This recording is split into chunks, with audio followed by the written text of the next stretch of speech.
আমাদের দেশে এই আলুর প্রজাতিটা আস্তে আস্তে বিলুপ্তি হয়ে যাচ্ছে, তাই আমরা চেষ্টা করতেছি এই আলুগুলো যদি নতুন করে চাষ করা যায় তাহলে এখান থেকে হয়তো বেশি কিছু পাবো না, অল্প কিছু পাবো।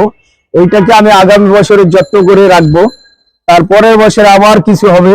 এক পর্যায়ে এই আলুগুলো কৃষকের হাতে চলে যাবে।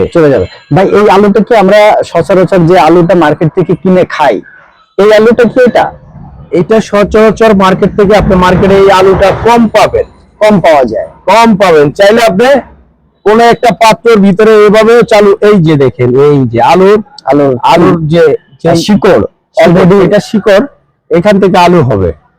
এটা আমি মাটিতে লাগাবো, অ্যাকোয়াপনিক পদ্ধতিতে এই আলুটা চাষ করব।